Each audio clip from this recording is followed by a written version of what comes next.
being creative, ethics, progress, and dialogue. So this is looking at chapter 5 of Laudato Si. It's Laudato Si week, actually. So 5 years ago, on May 24th, which was Pentecost, that in 2015, Laudato Si was released. If you read Laudato Si 5 years ago, I think it's interesting to think where are we now 5 years later? So as a church, what have we done as individuals, as society? Where have we grown? What have we learned from Laudato Si? Maybe the answer is we haven't. Maybe the answer is I'm just learning about it right now. And so then the question I would ask is, so 5 years from now, where would you like to be? I would just offer, for a bit of reflection throughout this week, throughout Laudato Si week, that we think about what meaningful changes have occurred in our lives, and also where would we like to be 5 years from now? What kind of goals would we like to see achieved or that we would be working on? Pope Francis talks about the need to be creative so that we can look at these complex issues surrounding climate change and culture of relativism, the throwaway culture. How can we engage in those huge problems in a creative and meaningful way? And so that's what we're going to talk about today. But first, I think it's really important that we just do a quick little overview of some of the main points that we've talked about in the past. So hopefully this will be pretty quick, but if you haven't been following along every week, then you also won't be lost with this. So 3 weeks ago, we talked about deconstructing anthropocentrism. So just basically looking at how perhaps there have been times where we have misinterpreted or we were working off an underdeveloped Christian anthropology, so understanding the human and our relationships with the rest of the created world. Sometimes we have failed to look at creation as a gift from God, to recognize that that gift actually tells us something about who the Creator is.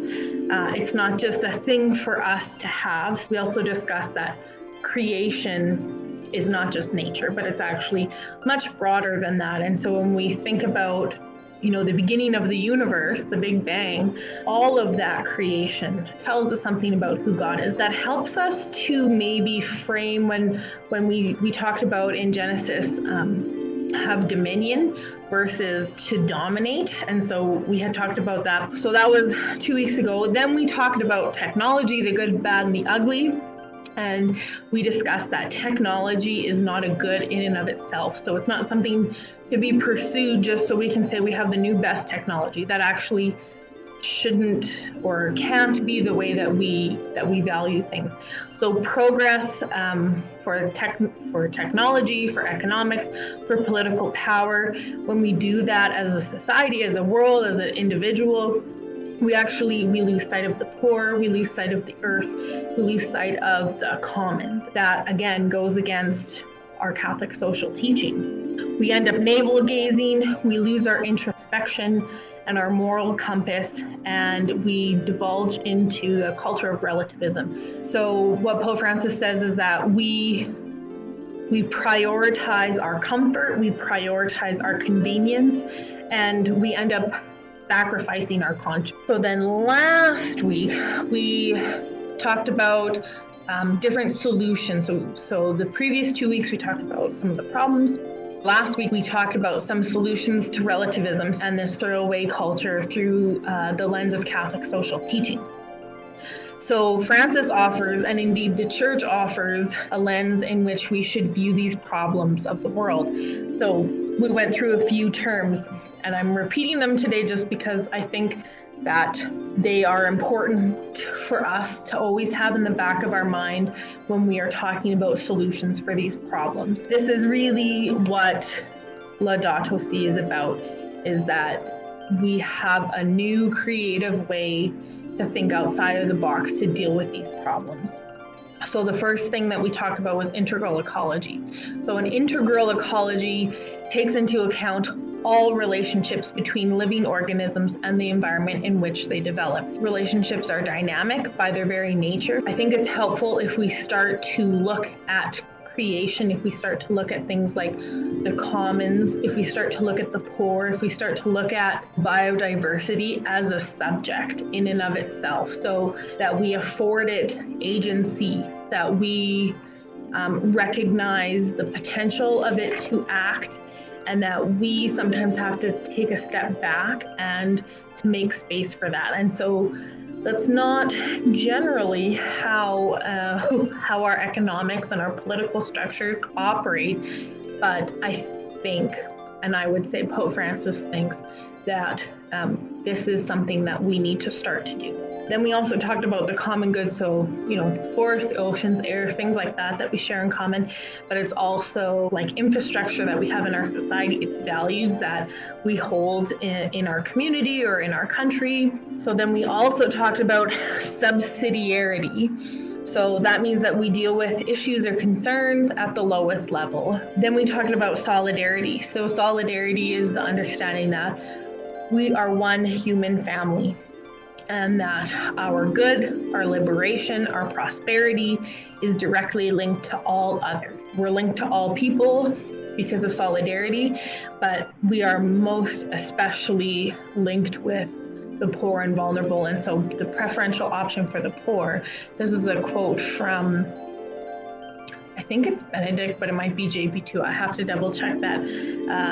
But anyway, some pope said, "The needs of the poor take priority over the desires of the rich, the rights of workers over the maximization of profit, the preservation of the environment over the uncontrolled industrial expansion."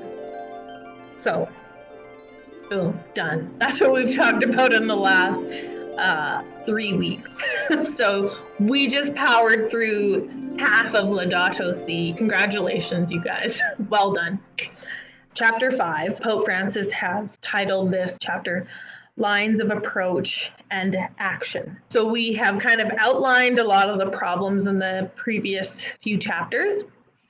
We've been given a lens now in last week's chapter to view through so that we can come up with creative solutions. So we're going to talk about dialogue first. Pope Francis says right from the very beginning that we need to have a global perspective.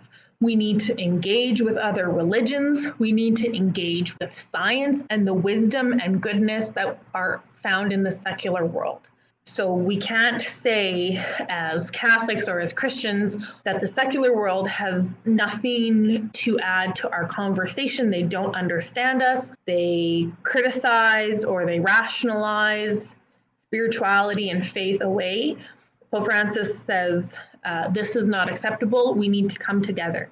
So we as people of faith need to recognize the goodness and the wisdom in the secular world, and also science and the secular world needs to recognize that the problems that we're dealing with, that the ethics surrounding them are not purely abstract or detached from any context, that there is wisdom to be shared, even though the language that we use might be poetic or spiritual or wrapped up in a different worldview, but that there's still goodness there, and that we need to step outside of our ideologies and to look at really what is the other person saying. We need to listen intently with charity, without judgment.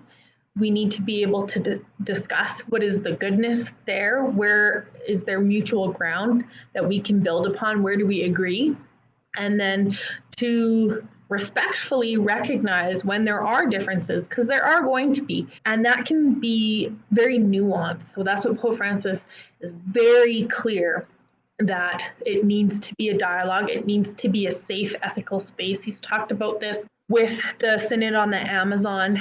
He's put a lot of time into, like, 2 years leading up to the Amazon, to meeting with Indigenous people and to create a safe, ethical space that people were told that you have to leave your ideologies at the door. You come and you listen to the people of the Amazon, to the Indigenous, hear their wisdom. You can ask questions, but it's always out of a place of respect, that we uphold everyone's dignity, and that we are all learning together. And I think that this is something we really struggle with as a society.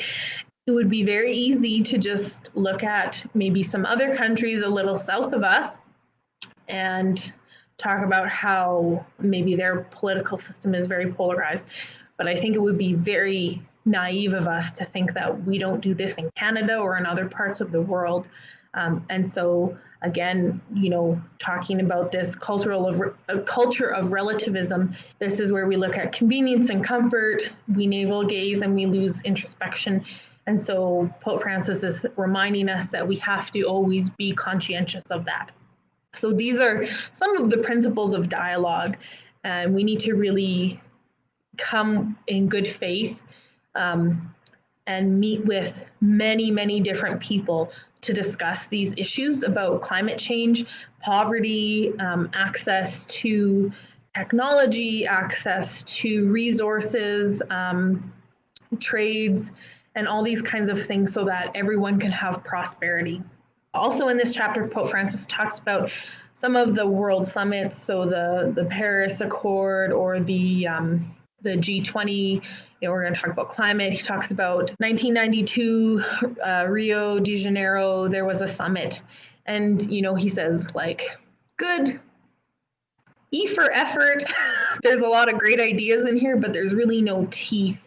So that if countries or corporations or industries are not following the rules, there's not really meaningful consequences to that. And so he asks, that in the future, when countries come together to talk about these things, that we would recognize that there needs to be consequences that are meaningful and fair. So recognizing that maybe not all countries are able to pay a fine or to switch to one technology over another, for energy, because they don't have the infrastructure. And so there is a burden on the more developed countries to help the developing countries kind of come up to pace with us in a meaningful way, not in so we can just consume more and more, but that they are able to have the infrastructures that they need, like healthcare and roads and communication technologies, that we would share some of our technological advancements so that, especially like in the Middle East and in Africa, man, they get sun. Maybe we help subsidize some of the newer technology with solar power and help to set up some infrastructure so that more people can benefit.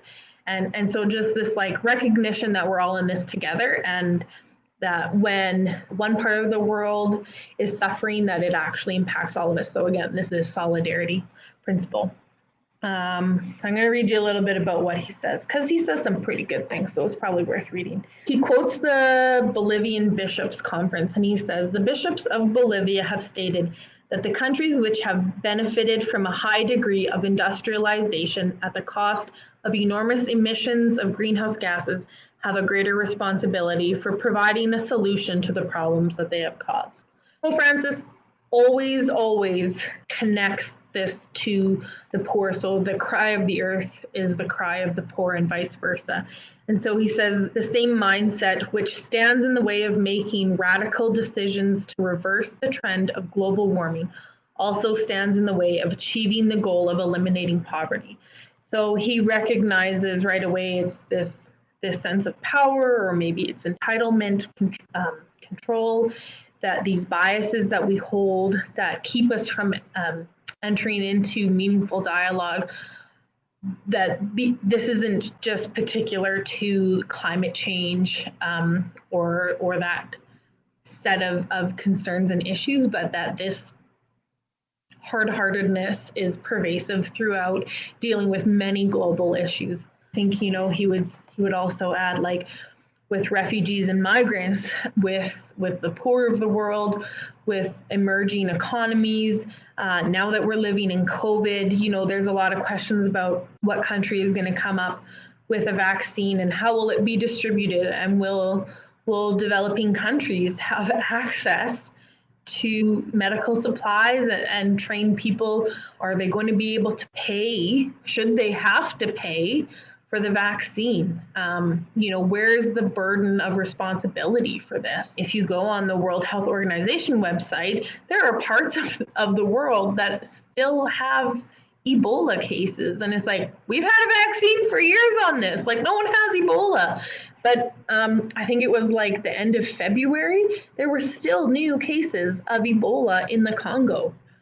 Just for example, but they don't have a good, healthy government. They don't have the kind of income that we have. They don't have the trade and the resources that maybe some other countries do. And so, it's not fair and it's not just for them to be continually dealing with these issues that shouldn't even be issues. And so these are some of the questions that we're challenged to think about. True statesmanship is really required for this. And Pope Francis says that when governments fail to do this, when people who are in places of power and authority fail to make long-term decisions for the benefit of all and not just the benefit of the few, that society, through non-governmental organizations and intermediate groups, must put pressure on governments to develop more rigorous regulations,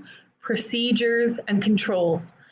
Unless citizens control political power, national, regional, and municipal, it will not be possible to control the damage to the environment. And I add to that, or to other global crises that we are experiencing, like poverty, like migration, like wars, like famine, like floods, like mass migrations, like civil wars, etc. This is dialogue. These are some of the things that have gone wrong. These are some of the things that we need to develop and to practice so that we can enter into meaningful dialogue. So that's kind of the foundation. So Pope Francis says that profit cannot be the sole criterion of progress. How much we take, how much we consume, what are our margins, the power that we gain, all these short-sighted kind of goals that we live on, that the market feeds off of, that we talk about in our newspaper, Wall Street, all these things that are epitomized. This is not a healthy and holistic, it's not a Catholic, and I say that Catholic with a lowercase c, universal. It's not a Catholic, lowercase c, or capital C Catholic Christian for understanding how much we have progressed. Pope Francis is very quick to point out that we don't have a process for valuing things like nature, like the displacement of people. We don't have a way to value culture that relates to the way that we value our economy in the same. So basically, like, we're comparing apples and oranges. Well, it's really hard to do. And so we need to broaden the criteria, is basically what he's saying. If money is the unit that we're using to place value, what's the monetary value of having a city where our children can grow up and our grandchildren? What is the monetary value of having languages being preserved and utilized, and the culture and the spirituality being recognized and transmitted on to the next generation? How do we put a dollar sign on that? We can't. And so profit can't be the only criteria. That's the point here, what he's saying. He says in Article 190, he says a lot of things that are really good. I kind of highlighted the whole thing. But he says, where profits alone count, there can be no thinking about the rhythms of nature, its phases of decay and regeneration, or the complexity of ecosystems, which may be gravely upset by human intervention. Moreover, biodiversity is considered at most a deposit of economic resources available for exploitation, with no serious thought for the real value of things, their significance for persons and culture, or the concerns and the needs of the poor. He's pretty clear, like, this is unacceptable. As stated previously, If the governments are not able to deal with this, if the industry, if the market is unable to take this into account, which it isn't currently, then it is the role of people to step up and to hold governments and decision-making bodies accountable. We all experience the consequences of these poor decisions. We do as middle class, working middle class folk in Saskatchewan, but even more so the poor, the marginalized, the developing countries feel this so much more. And that's not fair. That's not Christian, and it's just not acceptable. How do we deal with this? Creativity is the answer that Pope Francis gives. So creativity, how do we deal with these problems and take into account the many dynamic relationships? So we said integral ecology, that's what we have to do. Okay, well, that's a lot. And it's not clean cut because our relationships are dynamic, changing, and evolving, like I said before. So how do we look at the common good? How do we practice subsidiarity? How do we engage in the preferential option for the poor? It requires great creativity because we don't have structures to deal with this. But Pope Francis says, such creativity would be a worthy expression of our most noble human qualities, for we would be striving intellectually, boldly, and responsibly to promote a sustainable and equitable development within the context of a broader concept of the quality of life. So we have the capabilities. We have been given this because we know that we're created in the image and likeness of God. That doesn't mean that God has two eyes and a nose and a mouth and ears and hair like we do. It means our intellect, our creativity, our joy, our humor, our ability to reflect and be introspective. These are the things that are the image and likeness of God that are in us. This is the piece of the divine. And we have to recognize that. We have these talents, we have this ability, so we have to utilize them. And when we do this, we become more authentically the person that God has created us to be. And that, if we do that, we come to know more fully who God is. And that is the whole point, to know God. And so how do we do that? We interact with the world. We grow our natural talents. We care for others. We cultivate these. This is why we're here. This is our purpose. So it's not something to just go, oh, well, that's a nice sentiment. Good job, Tasha. Thanks, but I'm not really interested. That can't be our answer. We have to sacrifice like Jesus did. We have to think of the other. We can't live in this world of comfort and convenience. This is why we're in the mess we're in. This is the creativity that we have. This is the gift that we've been given. This is who we're called to be. And so when we deal with these issues creatively, that this is actually a great way for us to live out our Christian mission.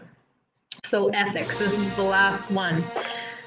So ethics, only when we can hold all of these things that we've talked about in tension. So ecology, preferential option for the poor, subsidiarity, when we engage in meaningful dialogue, when we let go of our ideologies, when we stop navel gazing and become introspective, when we actively seek to become the person that God's created us to be, when we recognize the rest of creation as a gift from God that reveals God's self to us, and we are willing to learn and engage with that, only then, only then can we be truly ethical. Here we go. Here's the quote. Yet only when the economic and social costs of using up shared environmental resources are recognized with transparency and fully borne by those who incur them, which they currently don't, not by other people or by future generations, can those actions be considered ethical? So we got a bit of a way to go. But as always, Pope Francis ends on a hopeful note. And I think this is one of the greatest gifts that he, as a leader, gives to people. He is not shy about criticizing the powers that be. He always calls us to a deep conversion of self. He always calls us to be joyful. And he always ends with a message of hope. He says that he closes this chapter with, the majority of people living on our planet profess to be believers. This should spur religious dialogue among themselves for the sake of protecting nature, defending the poor, and building networks of respect and fraternity. The gravity of the ecological crisis demands that we all look to the common good, embarking on a path of dialogue which requires patience, self-discipline, and generosity, always keeping in mind that realities are greater than ideals. And so I don't think he would close with that if he didn't think it was possible. I don't think he would have bothered to write this encyclical if he didn't think that the ideals that he sets before us were unreasonable or unachievable. Do you feel empowered? Do you have some thinking and reflection to do? Anything that struck you? Like I said, I've kind of been doing this for about 5-6 years, and so some of this reflection that I offered it's a good mix of, I guess, my own thoughts and understandings and hopes alongside with that of Pope Francis. So I hope if there was something that kind of rubbed you the wrong way, I hope that that was me and not Pope Francis, because I really think that he has some really good insights. Says it's hard to resist the inertia of day to day and the disconnect that exists in the daily living and these issues to make a meaningful difference. Yeah, inertia. I think this is the theme for my last week. I've talked about it so much. This is where the creativity part comes in that Pope Francis talks about.